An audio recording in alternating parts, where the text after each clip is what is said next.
Hello friends, कैसे हो सभी। एक बार फिर आप सबका स्वागत है हमारे यूट्यूब चैनल पर। तो साथियों, जैसे कि आप सभी को पता है, हम आपके लिए स्पेशल क्लास लेके आ रहे हैं जनरल साइंस की, जो कि आपके विभिन्न प्रकार के कॉम्पिटिटिव एग्जाम के लिए बहुत इंपॉर्टेंट है। रेलवे ग्रुप डी के लिए, रेलवे एनटीपीसी के लिए, एसएससी के लिए, पटवार, इसके साथ साथ कांस्टेबल, इन सब भर्ती परीक्षाओं के लिए बहुत इंपॉर्टेंट है। साथियों, हम बात कर रहे थे, इससे पहले हमने बात की थी पादप जगत के बारे में, और पादप जगत का एक महत्वपूर्ण पार्ट कवर कर रहे थे हम, जिसके अंदर मैंने आपको पढ़ाया था थैलोफाइटा। और थैलोफाइटा के अंदर मैंने किसकी बात की थी? सेवालों की बात की थी। और थैलोफाइटा के इंपॉर्टेंट क्वेश्चन की हमने बात कर ली थी। ठीक है साथियों, तो आज हम आगे पढ़ेंगे ब्रायोफाइटा, ट्रेक्योफाइटा। ट्रेक्योफाइटा के जो तीन प्रकार होते हैं, टेरिडोफाइटा, आवर्त बीजी, अनावर्त बीजी, और आवर्त बीजी के जो दो पार्ट होते हैं, एक बीज पत्री और द्विबीज पत्री, तो इनके बारे में आज हम बात करेंगे। आगे बढ़ने से पहले मैं आपको बता दूं, अगर आप चैनल पे नए हैं तो हमारे चैनल पे जुड़ जाइए और चैनल को कर लीजिए सब्सक्राइब। इसके साथ साथ लाइक करते रहें और शेयर ज़रूर करें अपने दोस्तों के साथ, ताकि सभी को इसका लाभ मिले। दोस्तों, मैं अनअकैडमी प्लस पे लाइव पढ़ाता हूँ, आप वहाँ पर भी मेरे साथ जुड़ सकते हैं। तो साथियों, हमने कल सवाल के बारे में बात कर ली थी, और आज हम आगे बढ़ते हैं और कुछ इम्पोर्टेंट फैक्ट कवर करते हैं, जो कि आपके लिए बहुत इम्पोर्टेंट है। तो साथियों, आज हम बढ़ते हैं आगे और आज बात करते हैं ब्रायोफाइटा के बारे में। किसके बारे में बात करते हैं? आज हम बात करते हैं ब्रायोफाइटा के बारे में। तो चलिए शुरू करते हैं सेशन को। ब्रायोफाइटा,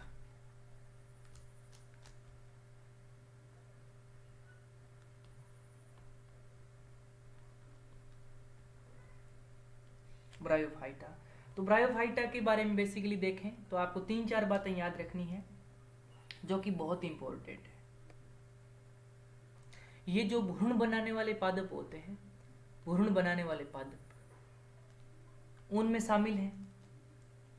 इनमें जो है संवहन उत्तक नहीं होता है, वेस्कुलर टिश्यू, संवहन उत्तक नहीं होता है। किसकी बात कर रहे हैं? ब्रायोफाइटा की बात कर रहे हैं।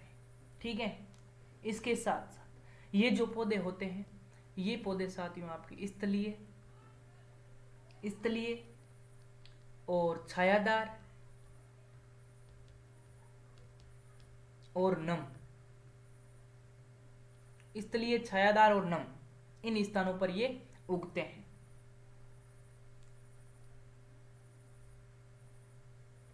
देखिए, ये जो ब्रायोफाइटा है, ये ब्रायोफाइटा आपको याद रखना है वनस्पति जगत का। कौन से जगत का? वनस्पति जगत का एम्फीबिया के नाम से जानते हैं हम इसको। वनस्पति जगत का एम्फीबिया के नाम से हम जानते हैं। एम्फीबिया वर्ग भी हम इसको कहते हैं, एम्फीबियंस, उभयचर। क्या कहते हैं? एम्फीबिया भी हम इसको कहते हैं। तो इस बात को भी आप अच्छे तरीके से याद रख लीजिएगा। ठीक है साथियों, उसके बाद आगे बढ़ते हैं। इनको क्या मानते हैं हम? प्रथम स्थलीय पादप।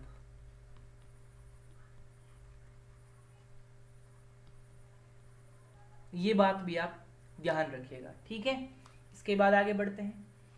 इनका जो मुख्य पौधा होता है वो युग्मकोद्भिद, गेमिटोफाइट होता है। ठीक है, ये बात भी आप याद रखिएगा। इसके साथ साथ अगर मैं आपको आगे बताऊं, इस वर्ग का, ब्रायोफाइटा का सबसे बड़ा पादप मैं आपको यहाँ पे बता रहा हूं, जो कि आपके लिए बहुत इंपॉर्टेंट है, वो है आपका डोसोनिया। कौन सा है? डोसोनिया। बहुत इंपॉर्टेंट है साथियों ये आपके। आगे बढ़ते हैं नेक्स्ट। और कौन कौन सी बातें हैं जो यहां से आपको कवर करनी चाहिए? आगे देखा जाए साथियों, तो यहां पे आपको पता है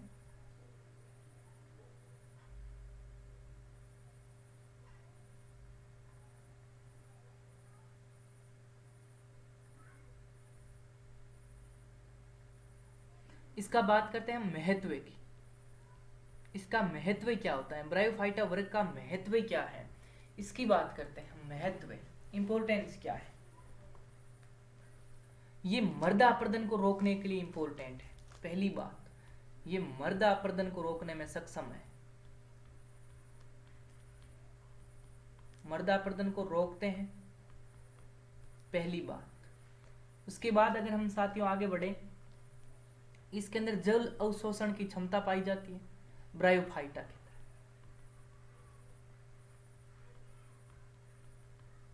जल अवशोषण की क्षमता पाई जाती है। इसके साथ साथ आगे बढ़े, जल अवशोषण की क्षमता होती है तो ये बाढ़ को रोकने के लिए भी इंपॉर्टेंट है। ये कुछ ब्रायोफाइटा जो है ईंधन के रूप में हम काम में लेते हैं, और वो ब्रायोफाइटा कौन सा है? स्पेगनम। आपने सुना होगा स्पेगनम। ये जो है ये साथियों आपके ईंधन के रूप में काम आता है, याद रख लेना, स्पेगनम बहुत इंपॉर्टेंट है। जो मोस होता है आपका, इस मोस का प्रयोग आप किस रूप में करते हो? एंटीसेप्टिक के रूप में।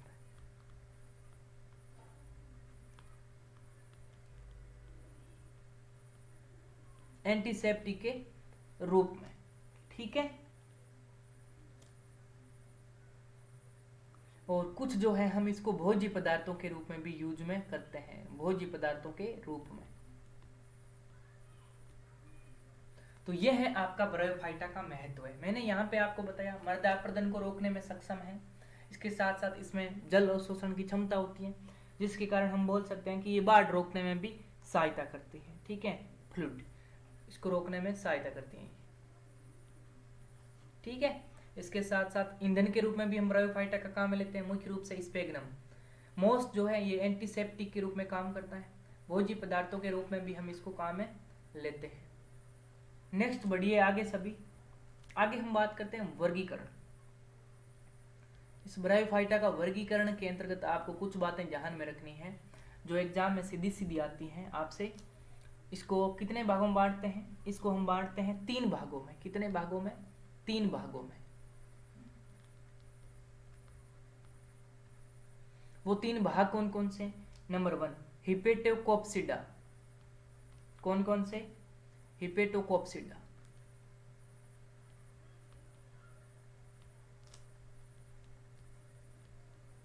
पहला भाग। दूसरा भाग कौन सा है आपका? दूसरा भाग है एंथोसिरोटॉप्सिडा।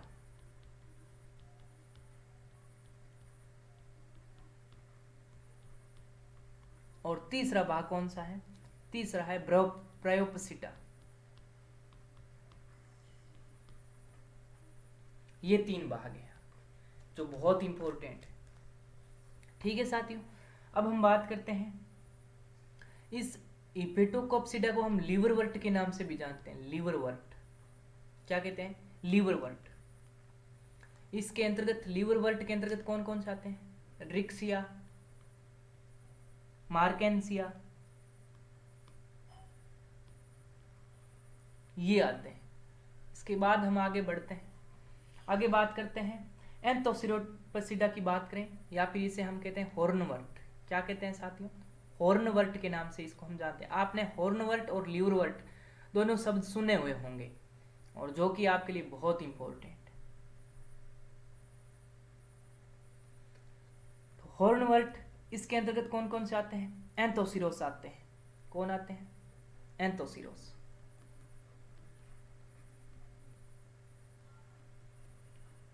आगे बढ़ते हैं नेक्स्ट पार्ट की तरफ। आगे आपका है ब्रायोप्सिडा, ठीक है। इसे किस नाम से जानते हैं? इसे मोस के नाम से भी हम जानते हैं, ठीक है साथियों। आगे बढ़ते हैं, इसके अंतर्गत कौन कौन से आते हैं? स्पेगनम। स्पेगनम इसके अंतर्गत आते हैं, ठीक है। जैसे आपके फ्यूनेरिया,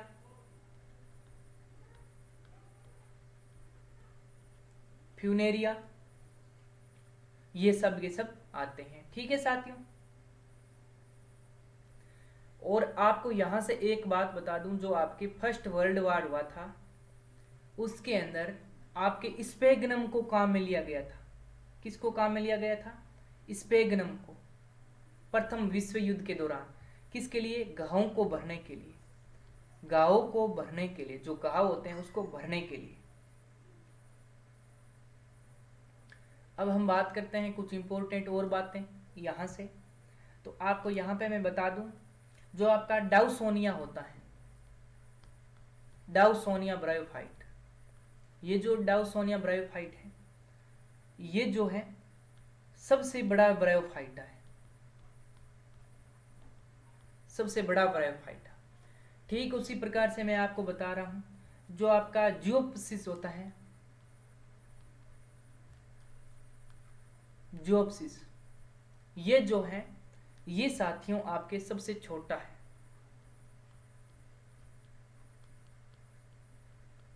सबसे छोटा ब्रायोफाइट। ठीक है,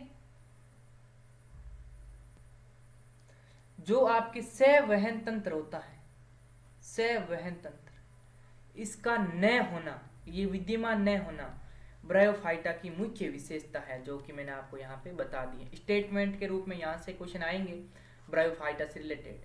पीछे एग्जाम की बात करें, कांस्टेबल के अंदर पूछा हुआ है, पटवार के अंदर पूछा हुआ है, एसएससी के अंदर पूछा हुआ है, तो निश्चित रूप से पादप जगत से रिलेटेड क्वेश्चन आते ही आते हैं। आगे बढ़ते हैं नंबर 3, और नंबर 3 पे हम किसकी बात करेंगे, ट्रेकियोफाइटा। किसकी बात करेंगे, ट्रेकियोफाइटा। ट्रेकियोफाइटा को आप कैसे याद रख सकते हो, इनकी क्या मुख्य विशेषता है, इसमें क्या पाए जाते हैं, सहवहनी ऊतक पाए जाते हैं। पहली बात तो ये सहवहनी ऊतक, वेस्कुलर टिश्यू प्रेजेंट। ठीक है, ट्रेकियोफाइटा के अंदर लगभग 2.75 लाख वनस्पति जो है ये खोजी जा चुकी है। और क्या इंपॉर्टेंट फैक्ट यहां से आपके लिए बन सकते हैं, चलिए देखते हैं और क्या बन सकते हैं आपके लिए। इसको 3 भागों में हम बांटते हैं, ये मैं आपको बता चुका हूं कौन कौन से। नंबर 1 टेरिडोफाइटा, नंबर 2 अनावर्तबीजी, नंबर 3 आवर्तबीजी। यहां से क्वेश्चन कांस्टेबल में आ चुका है। अनावर्तबीजी को किस नाम से जानते हैं, जिम्नोस्पर्म्स के नाम से। किस नाम से, जिम्नोस्पर्म के नाम से। ठीक है, आवर्तबीजी को किस नाम से जानते हैं, एंजियोस्पर्म के नाम से। ठीक है, और ये हो गया टेरिडोफाइटा। तो यहां से क्वेश्चन आते हैं हर बार। तो सबसे पहले हम किसकी बात करेंगे, टेरिडोफाइटा के बारे में। चलिए बढ़ते हैं आगे और बात करते हैं टेरिडोफाइटा के बारे में।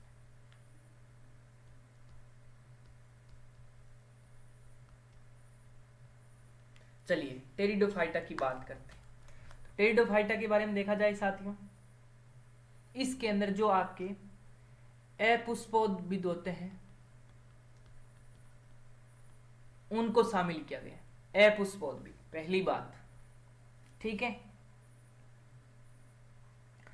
इस टेरिडोफाइटा के अंदर संवहन ऊतक जो है आपके पाए जाते हैं। संवहन ऊतक इसके अंदर क्या काम करते हैं, संवहन ऊतक इसके अंदर खनिज लवण और उसके साथ साथ क्या करता है, जल, खनिज लवण और जल के लिए संवहन ऊतक पाए जाते हैं। ठीक है, मुख्य कुछ विशेषताएं बता रहा हूं जो कि आपको ध्यान में रखना है। इसका शरीर जो है जड़, तना तथा पत्ती, इसके अंदर क्या रहता है, विभाजित। पहली बात ये याद रख लेना सभी। दूसरी बात, इसमें पुष्प और बीज, पुष्प और बीज का निर्माण जो है वो नहीं होता है। तो क्या याद रख लेना, पुष्प और बीज का निर्माण जो नहीं होता है, इसीलिए इसे कहते हैं अपुष्पोद्भिद कहते हैं। ठीक है, जो आपका इसके अंदर वेस्कुलर टिश्यू पाया जाता है संवहन ऊतक, ये 2 भागों में बंटा रहता है। Number 1 xylem, number 2 phloem. ठीक है, ये भी आपको याद रखना है। अब नेक्स्ट बातें करते हैं कुछ और इसके बारे में। आगे देखा जाए, इसके अंदर जो स्पोर बनते हैं, जो आपके बीजाणु बनते हैं, बीजाणु, ये बीजाणु जो है साथियों आपके बीजाणु धानियों में पाए जाते हैं। ये बीजाणु धानियों में उत्पन्न होते हैं। पहली बात तो ये आपको याद रखनी है। ठीक है, इसके बाद अगर देखें तो हम इसके अंदर जो आपके युग्मकों होते हैं, जो आपके युग्मकों होते हैं वह आपके नर जननांग पुधानी से, ठीक है, ठीक उसी प्रकार से जो मादा जननांग होते हैं वो स्त्री धानी से उत्पन्न होते हैं, ठीक है। जो इसके अंदर जाइगोट होते हैं वो जाइगोस्पोर का निर्माण होता है, जाइगोस्पोर का निर्माण होता है इसके, ये बात भी आप याद रख लेना। इसके बाद टेरिडोफाइटा को 4 उपप्रभागों में बांटा गया है। कौन कौन से उपप्रभाग हैं इसकी बात करते हैं। साइलोपसीडा,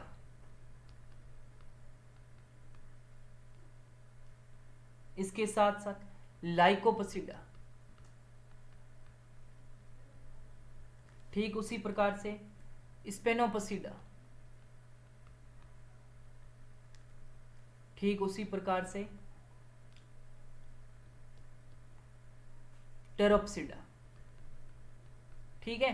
तो क्वेश्चन किस प्रकार से बनेंगे, निम्नलिखित में से टेरिडोफाइटा का पार्ट है, तो ये 4 भाग हैं टेरिडोफाइटा के। कौन कौन से भाग हो गए, 4, साइलोपसीडा, लाइकोपसीडा, स्पेनोपसीडा और टेरोप्सिडा, ठीक है। 4 पार्ट आपके समझ आ गए, ठीक है साथियों। अब बात करते हैं टेरिडोफाइटा का महत्व, इंपॉर्टेंस क्या है दैनिक लाइफ में और आर्थिक जीवन में।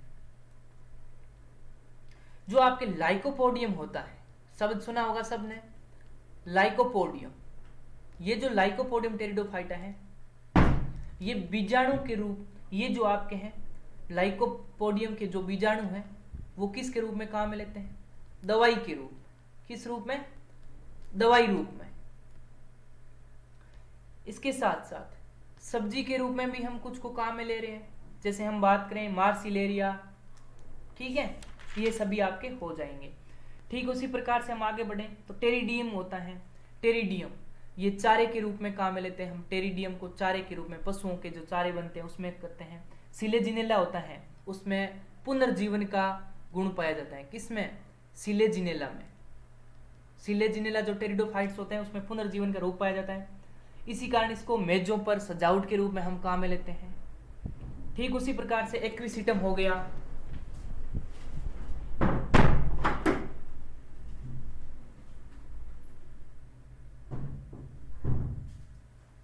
और आगे अगर हम बात करें तो आपके बन जाएगा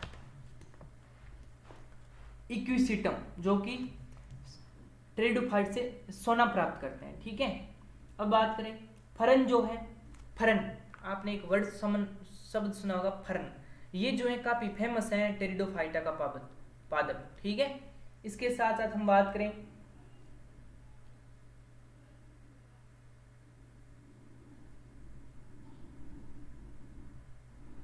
एक आपके वैज्ञानिक आया था जिसका नाम क्या था साथियों, जिसका नाम था आपके सूरंज ने इसका अध्ययन किया था, सब बहुत अच्छी तरीके से। सूरंज याद रख लेना, बहुत इंपॉर्टेंट, यहां से क्वेश्चन आपका बन सकता है, ठीक है साथियों। इसके साथ आगे हम बात करें तो हमने बात किया है टेरिडोफाइटा को एक और नाम दिया गया है बीज रहित पादप। क्या कहा गया है, बीज रहित पादप, यानी कि इसमें बीज पुष्प ये नहीं बनते हैं, तो बीज रहित पादप भी कहा गया है किसको, टेरिडोफाइटा को। आगे बढ़ते हैं, आगे बात करते हैं प्यारे साथियों अनावर्त बीजी के बारे में। किसके बारे में, अनावर्त बीजी। अनावर्त बीजी बोले तो जिम्नोस्पर्म, जिम्नोस्पर्म, ठीक है, ये आप सभी याद रख लेना। इसमें नग्न बीज वाले सम्मिलित है, कौन से, नग्न बीजी पादप, ठीक है। अर्थात बीजांड तथा उनसे विकसित जो भी आपके बीज होते हैं वो इसके चारों क्या नहीं पाया जाता है, खोल, इसके अंदर खोल या आवरण नहीं पाया जाता है, खोल या आवरण जो है वो नहीं पाया जाता है। पहली बात तो ये याद रख लेना, इसमें अंडाशय का अभाव होता है। किसका अभाव होता है? अंडाशय का इसमें होता है अभाव। ठीक है साथियों, इसके साथ साथ इसके अंदर लगभग 900 जातियों का हम अध्ययन कर चुके हैं। कितनी जातियों का? 900 जातियों का हम अध्ययन कर चुके हैं। तो मैंने क्या बताया? जिम्नोस्पर्म या फिर अनावर्त बीजी, ये नग्न बीजी होते हैं। इसके बीज के चारों तरफ कोई भी आवरण या खोल नहीं पाया जाता है। अंडाशय का अभाव होता है। 900 जातियों का हम अध्ययन कर चुके हैं। ये बहुवर्षीय पादप होते हैं, बहुवर्षीय पादप। ठीक है साथियों, ये जेरोफाइटिक होते हैं, ये जेरोफाइटिक होते हैं। ठीक है, यानी कि मरुदबिद, ये मरुदबिद पादप होते हैं। ठीक है, इसके साथ साथ देखा जाए तो इसमें क्या पाया जाता है? वेस्क्यूलर टिश्यू, संवहन ऊतक भी इसमें मौजूद रहता है। ये नग्न बीजी होते हैं। ये क्या होते हैं? अशाखित होते हैं। अशाखित, कोई शाखा वाली संरचना इसमें नहीं होती है। इसमें बहुभ्रूणता पाई जाती है। बहुभ्रूणता, एक से अधिक भ्रूण बनता है। यहाँ पे बहुभ्रूणता का गुण भी इसमें पाया जाता है। आगे बात करते हैं कि जो आपके सबसे बड़ा अंडाणु और शुक्राणु, सबसे बड़ा, मैंने किसकी बात की है? मैंने बात की है सबसे बड़ा अंडाणु और शुक्राणु किसका होता है? अंडाणु और शुक्राणु ये साथियों आपके होता है किसका? किसका होता है? साइकस का। और ये साइकस एक प्रकार का क्या है? अनावर्त बीजी, जिम्नोस्पर्म। हो गई बातें कंप्लीट। साइकस एक प्रकार का अनावर्त बीजी है, जिम्नोस्पर्म है। ठीक है, जिसके अंदर सबसे बड़ा अंडाणु और शुक्राणु विद्यमान होता है। पॉइंट नोट डाउन करते जाना, बहुत इंपॉर्टेंट फैक्ट बता रहा हूं यहां से। ठीक है साथियों, अब बात करते हैं कुछ आर्थिक महत्व। आर्थिक महत्व या हम इसके इंपॉर्टेंस बात करते हैं। साबूदाना तैयार करते हैं हम। साबूदाना किन से तैयार करते हैं? साइकस के तनों से हम क्या निकालते हैं? स्टार्च। और उसी स्टार्च को हम साबूदाना के रूप में यूज में लेते हैं। पहली बात, जनजातियों के द्वारा साइकस के बीज खाए जाते हैं। चिलगोजा, जानते हो सभी, वर्ड तो सुना होगा आपने, चिलगोजा। ये जो चिलगोजा है ये पाइनस से प्राप्त होता है। और पाइनस जो है एक प्रकार का जिम्नोस्पर्म है। आगे बात करते हैं, चीड़, सिकोया, देवदार, फर, स्प्रूस, ये जो है फर्नीचर या देवदार के रूप में काम आते हैं लकड़ी बनाने में। ठीक है, जो एक आपने वर्ड सुना है चीड़, चीड़ के पेड़ से किसका तेल निकालते हैं? तारपीन का तेल। किसका तेल निकालते हैं? तारपीन का तेल एक प्रकार का जिम्नोस्पर्म है।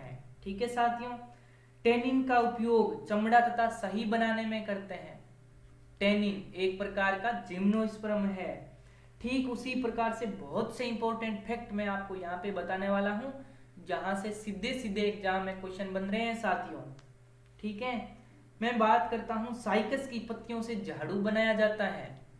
एक प्रकार का क्या है? जिम्नोस्पर्म। ठीक है, ठीक इसी प्रकार से जिम्नोस्पर्म को बगीचों, पार्क, घर आदि को सुंदरता के लिए हम लगाते हैं। इफेड्रा, इफेड्रा के रस से हम क्या प्राप्त करते हैं? इफेड्रीन। क्या प्राप्त करते हैं साथियों? इफेड्रीन। और ये जो इफेड्रीन है इनसे एक एल्कोइड प्राप्त करते हैं हम। ठीक है, और जिसका प्रयोग हम किस में करते हैं? अस्थमा, दमा को ठीक करने के लिए हम इसका प्रयोग करते हैं। और खांसी के रोगों को रोकने के लिए हम करते हैं। किसका? इफेड्रीन का। इफेड्रा एक प्रकार का जिम्नोस्पर्म है। कौन सा? इफेड्रा एक प्रकार का क्या है? एक प्रकार का जिम्नोस्पर्म है। ठीक है साथियों, आगे बात करते हैं हम कुछ इंपॉर्टेंट फैक्ट और। जो माइकोराइजल जड़ें होती हैं, माइकोराइजल जड़ें, ये जो माइकोराइजल जड़ें होती हैं, इसकी बात करें तो साथियों जो आपके कवक युक्त पाइनस होता है उसकी जड़ को बोलते हैं, कवक युक्त पाइनस की जड़ को बोलते हैं माइकोराइजम। आगे बढ़ते हैं, नेक्स्ट कुछ फैक्ट और हैं, बहुत इंपॉर्टेंट फैक्ट बता रहा हूं। शैवाल युक्त साइकस की जड़ होते हैं उसे हम कहते हैं कोरेलॉइड। क्या कहते हैं? कोरेलॉइड। ये क्या होती हैं? ये शैवाल युक्त जड़ें होती हैं, ठीक है, इसको भी याद रख लेना।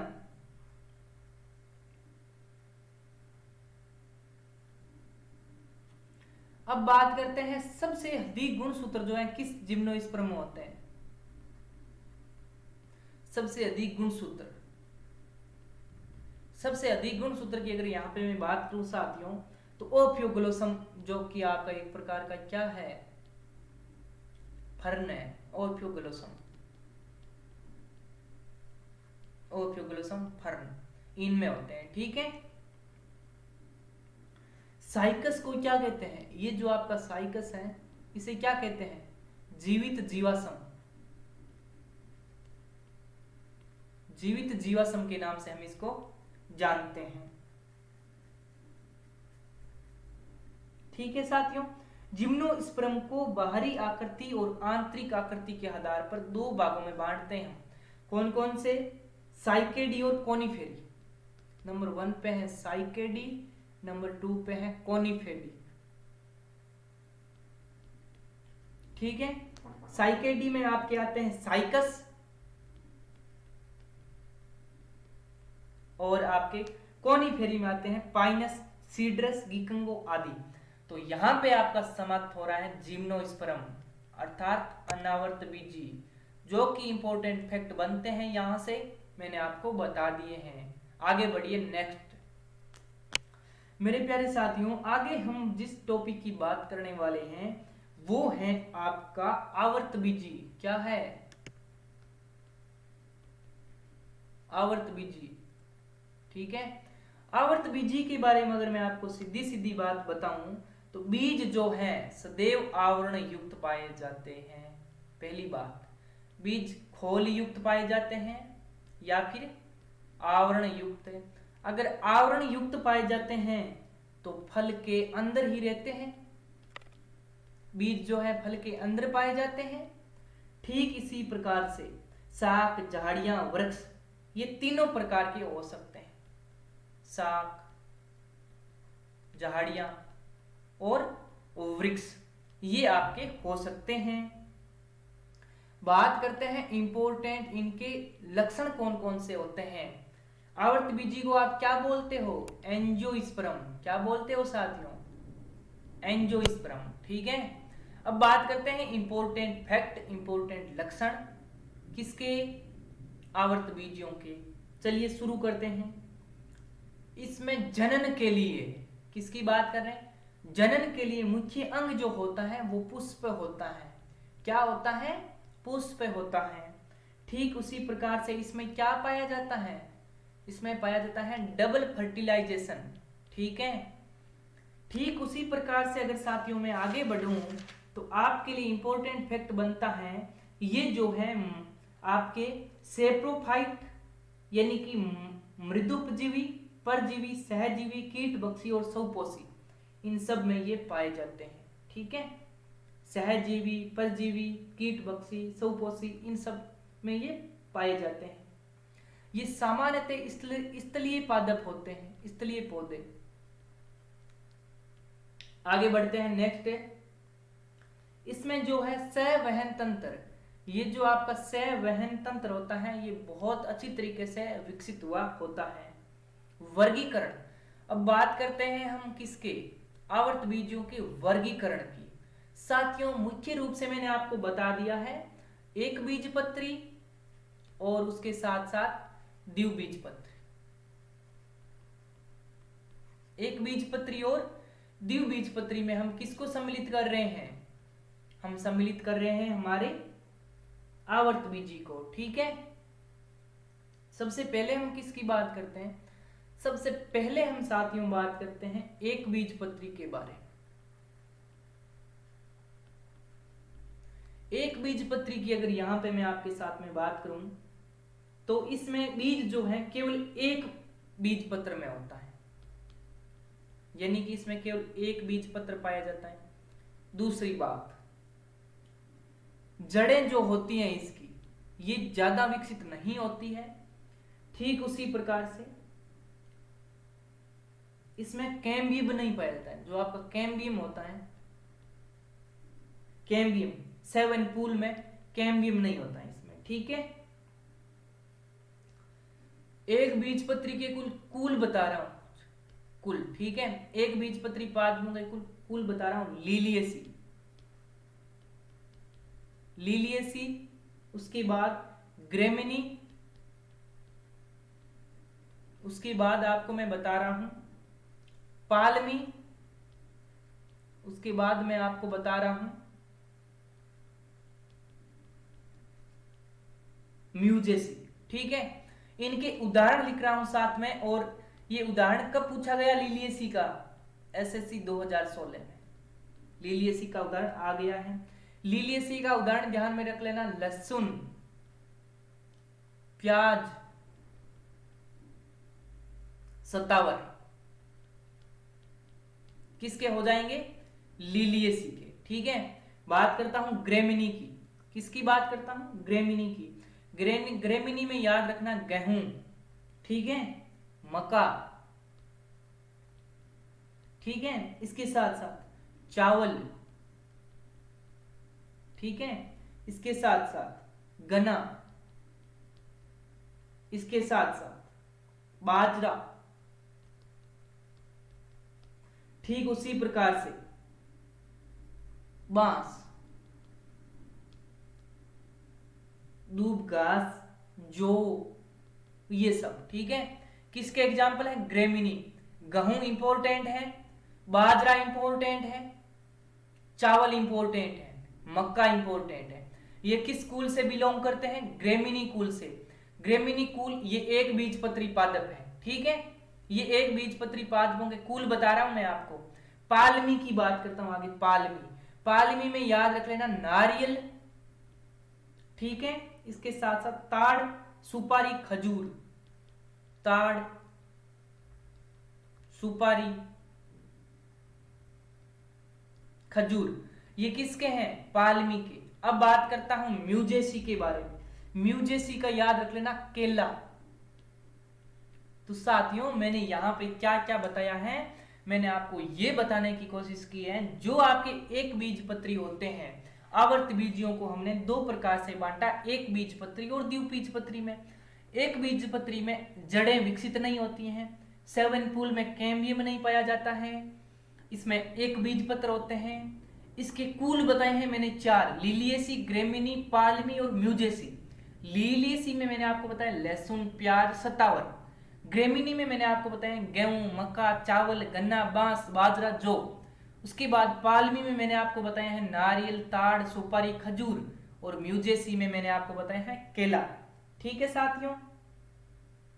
अब बात करता हूं द्विबीजपत्री के बारे में, ठीक है। द्विबीजपत्री के बारे में आज यहां पे मैं आपको कंप्लीट करवाऊंगा पादप का वर्गीकरण, ठीक है।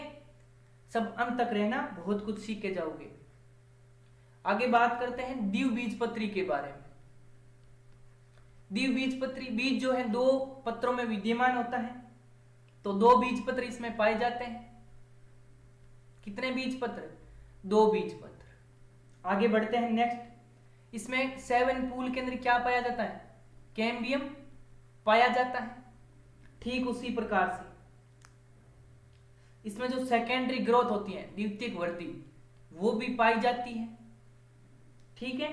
ठीक उसी प्रकार से इसमें जो 7 बंडल होता है वो कैसा होता है? वलयाकार होता है। इसके साथ साथ जड़ तंत्र जो होती है, रूट केप और उसकी शाखाओं में फैली हुई होती है जड़ें, ठीक है। अब आपको मैं क्या बताने वाला हूं? द्विबीजपत्री पादपों के कुल के बारे में। एक बीजपत्री की बता दी है, द्विबीजपत्री के बताऊंगा। और बहुत इंपॉर्टेंट है, बार बार एग्जाम में क्वेश्चन पूछे गए हैं, हो सकता है आपके भी एग्जाम में क्वेश्चन आए, ठीक है साथियों। तो अब मैं आपको यहां पे बताने वाला हूं कुछ इंपॉर्टेंट फैक्ट जो कि आपके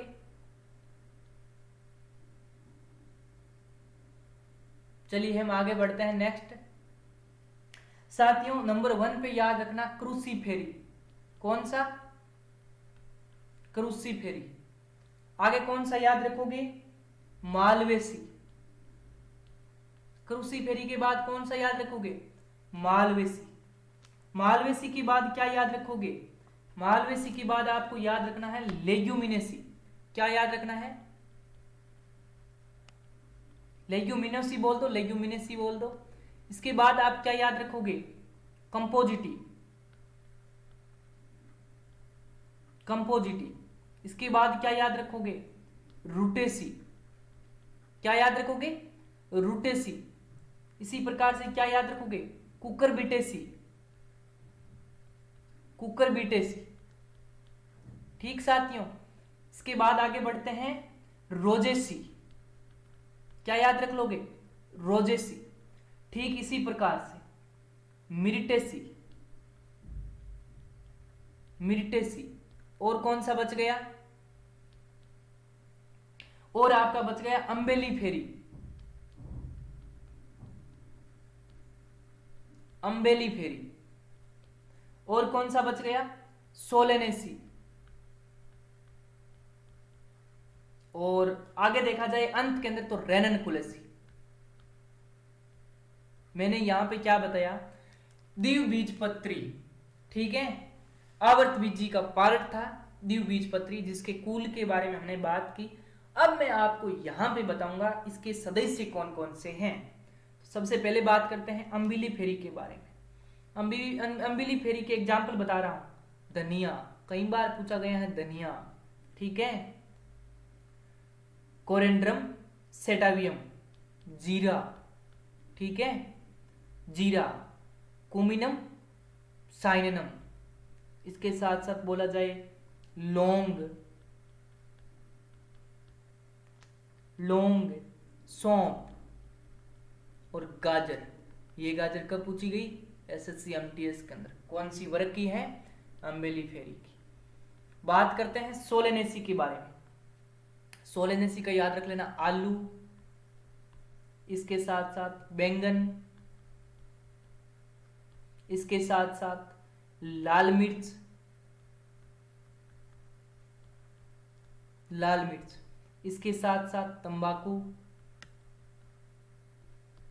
तंबाकू याद रख लेना, दत्तूरा और बेलाडोना, दत्तूरा। ठीक है, आगे बात करता हूं रेननकुलेसी।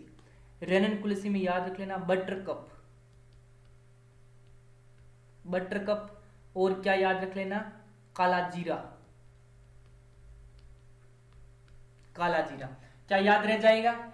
अम्बेली फेरी, सोलेनेसी और रेननकुलेसी। प्रत्येक के एग्जाम्पल याद होने चाहिए, एग्जाम को देखते हुए बहुत इंपॉर्टेंट है। अब बात करते हैं कुरेसी फेरी के बारे में। कुरेसी फेरी के बारे में याद रख लेना मूली। गाजर किसकी थी? गाजर थी आपके अम्बेली फेरी की। और मूली किसकी है? क्रूसी फेरी की। आगे बढ़ते हैं सलजम। आगे बात करते हैं सरसों। आगे बात करते हैं फूल गोभी। ये किसके हैं? क्रूसीफेरी। आगे बात करते हैं मालवेसी। मालवेसी में कपास, भिंडी, गुड़हल किसके सदस्य हैं? मालवेसी के। आगे बात करते हैं लेग्यूमिनोसी। लेग्यूमिनोसी के अंदर देखा जाए तो कत्था, मटर, अरहर, मूंगफली, सेम, इमली, बबुल, लाजबंती, ये सब। ठीक है, कत्था, मटर, अरहर, मूंगफली, सेम, लाजबंती। कंपोजिटी की बात करूं तो मैं सूरजमुखी, सूरजमुखी, जीनिया, गेंदा, ये सब। रूटेसी की बात करते हैं। रूटेसी, रूटेसी के अंदर एक आएगा नींबू, संतरा, मौसमी। कुकुरबिटेसी की बात करता हूं, तरबूजा,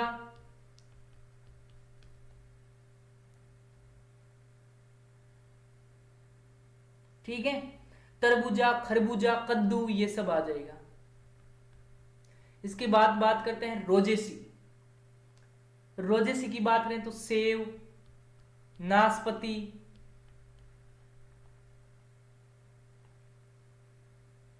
हो जाएगा, गुलाब, रसबरी। आगे बात करते हैं मिर्टेसी के बारे में, जामुन, जामुन हो जाएगा, ठीक है साथियों। इसके साथ साथ मेहंदी, ये सब हो जाएंगे, ठीक है साथियों। तो आज मैंने आपको यहां पे क्या क्या बताई है, आवर्त बीजों के बारे में, एक बीजपत्री और द्विबीजपत्री के बारे में कंप्लीट करवा दिया है। अब कुछ इंपॉर्टेंट आवर्त बीजी के बारे में फैक्ट और कर लेते हैं, जो एग्जाम में सीधे सीधे आते हैं। आवर्त बीजी का मतलब होता है ढका हुआ बीज, यानी कि इसके ऊपर आवरण पाए जाते हैं। ठीक इसी प्रकार से देखा जाए तो पादप जगत का सबसे बड़ा समूह है, सबसे बड़ा समूह यही है, आवर्त बीजी का ही। और जो हम अधिकांश पादप काम में लेते हैं वो आवर्त बीजी होते हैं। इसमें भोजन का संचय जो होता है या तो एंडोस्पर्म भ्रूणपोष में या बीज पत्रों में होता है, बीज पत्रों में। तो भ्रूणपोष याद रख लेना, ठीक है। और कुकुरबिटेसी जो है वो सब्जी के, जो कुकुरबिटेसी मैंने आपको बताया था, सब्जी कुल मानते हैं हम इस कुकुरबिटेसी को। क्यों मानते हैं? तरबूजा, खरबूजा, कद्दी, परवल, ये सब के सब यहाँ पे पाए जाते हैं, इसीलिए सब्जी कुल बोलते हैं हम कुकुरबिटेसी को, ठीक है। बेलाडोना औषधि है जो कि सिर दर्द इनमें लेते हैं, और बेलाडोना एक प्रकार का क्या है, आवर्त बीजी है, ठीक है साथियों। तो अब जो आपके इंपॉर्टेंट टॉपिक बच रहा है वो साथियों आपकी पादप पोरक के अंदर ज्यादा नहीं बच रहा है, थोड़ी सी जानकारी बच रही है, वो मैं आपको जल्द ही करवा दूंगा। और उसके बाद मैं आपको बताऊंगा पुष्प के बारे में, और यहाँ पे हमने इन सब के बारे में अध्ययन कर लिया है। तो अगर आपको ये सेशन अच्छा लगा तो आप अपने दोस्तों के साथ शेयर कर सकते हैं, शेयर कर सकते हैं आप इसको, कमेंट करके जरूर बताएं। आप चैनल पे नए हैं तो सब्सक्राइब जरूर करिए, सब्सक्राइब जरूर करिए। मैं अनअकैडमी पर भी लाइव पढ़ाता हूँ, आप मेरे साथ लाइव जुड़ सकते हैं साथ, ठीक है। तो अभी के लिए इतना ही, आप सबका बहुत बहुत धन्यवाद। शेयर करते रहें, अपने नॉलेज को बढ़ाते रहें। तो धन्यवाद दोस्तों।